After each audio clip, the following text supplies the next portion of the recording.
Good morning student, class 12th 4th unit second chapter. Topic हमारे पास है mean value और average value of alternating current. तो mean value और average value क्या होती है? द मीन वैल्यू और एवरेज वैल्यू दोनों का मतलब एक ही होता है। Of AC over any half cycle is defined as. हम हाफ साइकिल के लिए क्यों करते हैं? क्योंकि हाफ साइकिल के बाद जो अल्टरनेटिंग करंट है वो अपनी डायरेक्शन को चेंज कर लेता है। तो जो हम मीन या फिर एवरेज जो वैल्यू निकाल लेंगे वो हम हाफ साइकिल के लिए निकाल लेंगे। अगर हम कंप्लीट साइकिल के लिए मीन या एवरेज वैल्यू निकाल लेंगे अल्टरनेटिंग करंट की, तो वो इक्वल्स टू होगी हमारे पास 0 की। क्योंकि जितना मैग्नीट्यूड हमारे पास फर्स्ट हाफ साइकिल के अंदर पॉजिटिव डायरेक्शन के अंदर होता है, उतना ही मैग्नीट्यूड आपके पास नेक्स्ट हाफ साइकिल के अंदर नेगेटिव डायरेक्शन के अंदर होगा।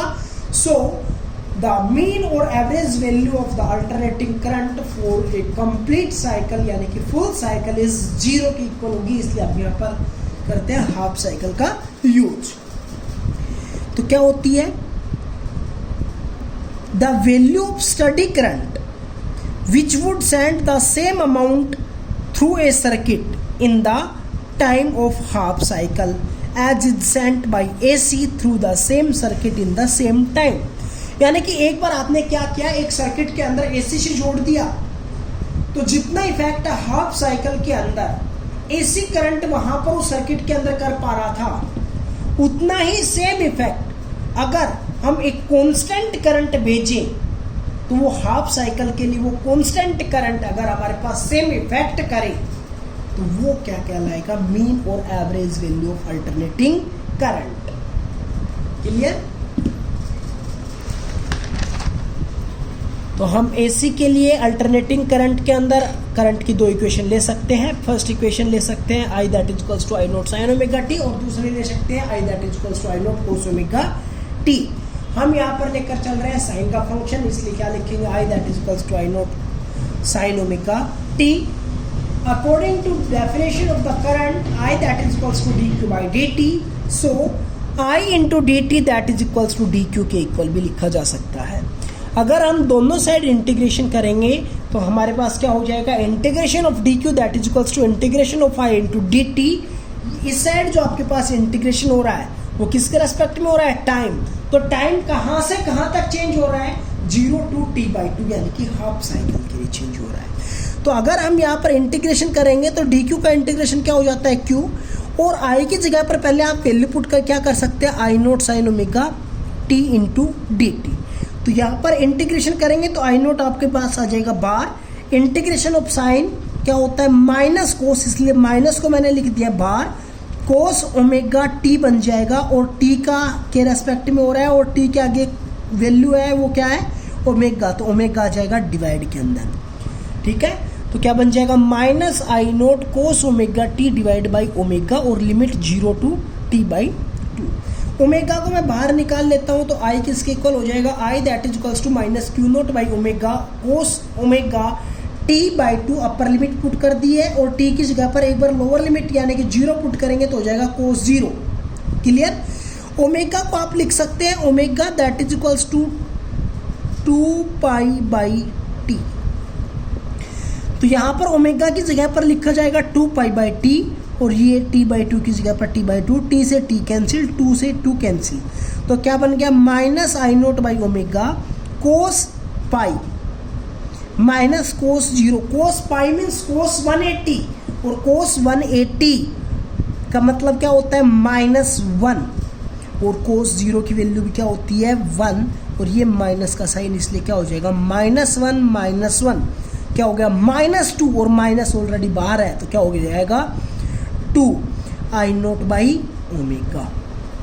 अगर हम ये कह दें if I M represents the average value of AC over any half cycle, then हम क्या लिख सकते हैं? Charge that is equals to average value into time. Average value क्या है? I M into time t/2। तो चार्ज इसके equal भी है और चार्ज इसके इक्वल भी है, तो आप दोनों को क्या रख सकते हो? इक्वल। तो आपके पास क्या हो जाएगा? 2 I naught by omega that is equals to I M into t/2।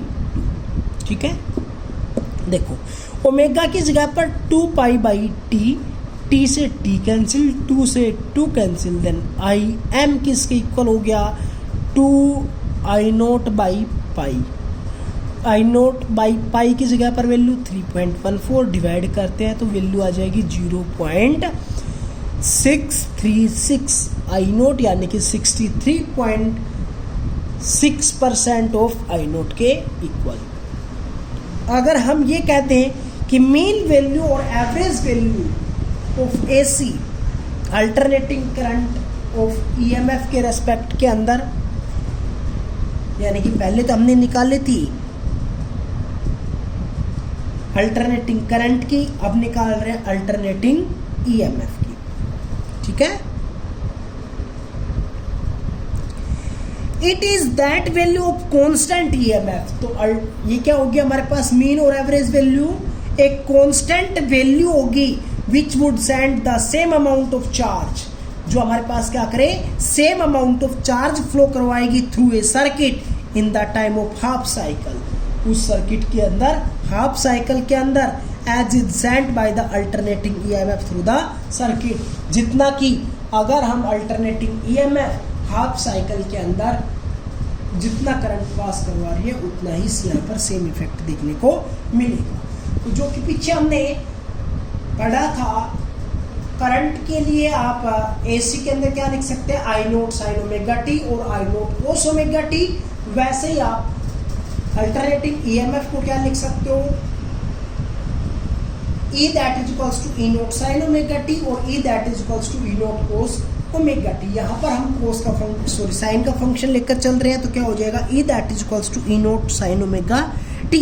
अब देखो एक बार ई क्या है ईएमएफ, तो मतलब पोटेंशियल ही होता है, तो मैं आई किसके बराबर लिखता हूँ वी बाई आर, तो यहाँ पर इस क्वेश्चन के अकॉर्डिंग क्या हो जाएगा I that is equals to E by R, E की जगह पर E naught sine omega T, इसलिए I that is equals to E naught by R sine omega T.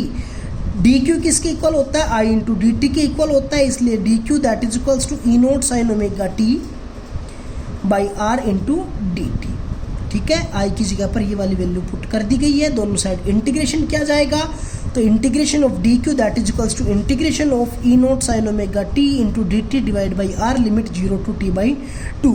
यहाँ पर ई नोट बाई आर क्या है कॉन्स्टेंट है, बाहर निकाल सकते हैं, डी क्यू का इंटीग्रेशन क्यू हो जाएगा, साइन ओमेगा टी का क्या होगा minus cos omega T by omega और लिमिट 0 टू टी बाई 2।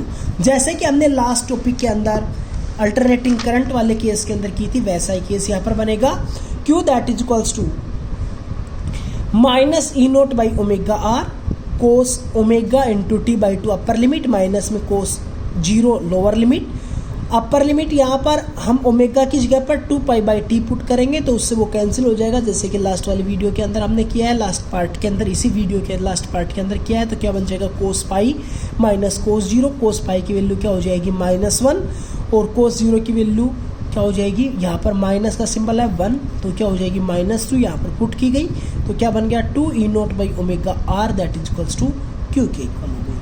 अगर हम ये कह दें if EM is the mean or average value of alternating EMF over the first half cycle, अगर हमारे पास EM यानी कि जो आपके पास है मेन वैल्यू है अल्टरनेटिंग EMF की, तो हमारे पास चार्ज किसके इक्वल हो जाएगा EM by R into T by 2, यानी कि Q that is equals to I into T, I मतलब E by R into time T by 2 के लिए चेक कर रहे हैं, तो हमारे पास Q इसके इक्वल भी है और Q इसके इक्वल भी है, दोनों को इक्वल रखेंगे तो क्या हो जाएगा R से R cancel, EM into T by 2 that is equals to 2 E naught omega, omega की जगह पर 2 पाई बाई टी, 2 से 2 कैंसिल हो गया, T से T कैंसिल हो गया, then EM that is equals to 2 E naught by pi, pi की जगह पर 3.14 पुट करेंगे, डिवाइड करेंगे तो 0.637 ई नोट के इक्वल होगा, यानी कि 63% ऑफ ई नोट।